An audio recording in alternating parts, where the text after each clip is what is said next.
Imagine the world before maps and compasses, when sailors spoke in hushed tones of a creature so immense it could swallow ships whole, an embodiment of untamed power lurking in the ocean's depths. In the Old Testament, God himself points to this monster of the deep as proof of his incomparable might, the great Leviathan. A creation of divine majesty.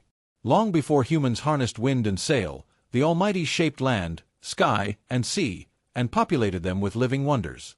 Can you draw out Leviathan with a hook? Or press down his tongue with a cord?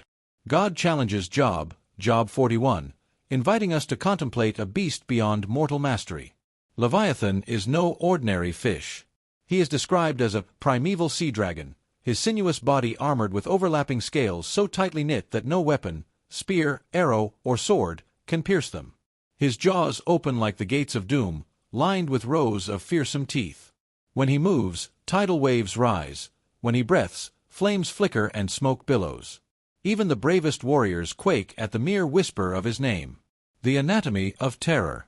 Scripture paints Leviathan in vivid strokes. Invulnerable armor.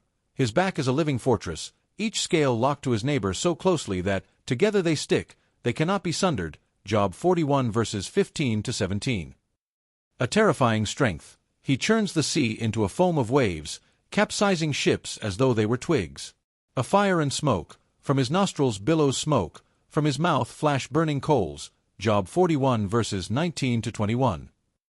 This fusion of dragon and fish cements his place as a creature of both earth and nether realms. An unchallenged dominance. Who can stand before me when I rise up? Who can oppose me and remain safe? God asks, Job 41 verses 10 to 12. No mortal dares to challenge him. Leviathan's sheer existence underscores a simple truth. If humans cannot subdue a creature of God's design, how much less can they fathom the purposes of the Creator himself? Leviathan in ancient culture. While the Book of Job provides the most detailed portrait, echoes of Leviathan resonate throughout the ancient Near East.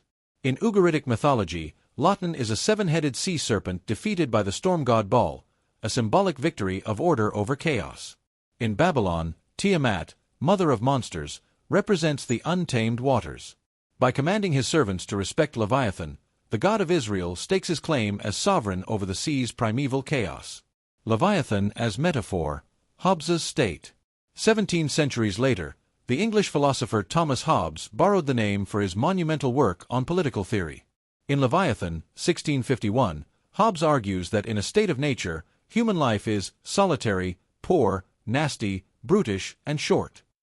Without a powerful sovereign, society dissolves into an all-against-all struggle. To escape this fate, individuals cede some freedoms to a central authority, an artificial Leviathan, whose absolute power keeps order. Just as God tamed the Leviathan of the deep, so must the sovereign tame the chaos of human passions. Leviathan's eternal symbol. Through centuries of art and literature, Leviathan endures as a symbol of a nature's fury, the ocean's unpredictability, where storms and currents can drown fleets. A divine mystery. A reminder that only the Creator fully understands and controls the hidden depths. A human ambition. The temptation to conquer what is meant to be respected, and the folly that follows. A political authority. Hobbes's metaphor lives on in debates over the balance between individual liberty and state power. Leviathan remains one of Scripture's most powerful images, a beast both physical and symbolic, anchoring discussions of divine sovereignty, human ambition, and political order. From the depths of chaos to the chambers of government, the Leviathan myth reminds us that true mastery comes not from brute force but from wisdom, humility, and the grace to yield to forces beyond our control. If you've enjoyed this deep dive into the world's primeval sea serpent, please like, subscribe, and ring the bell for more journeys into myth, history, and the stories that shape our world. Dive deeper, stay curious, and remember, some depths are meant to inspire awe, not conquest.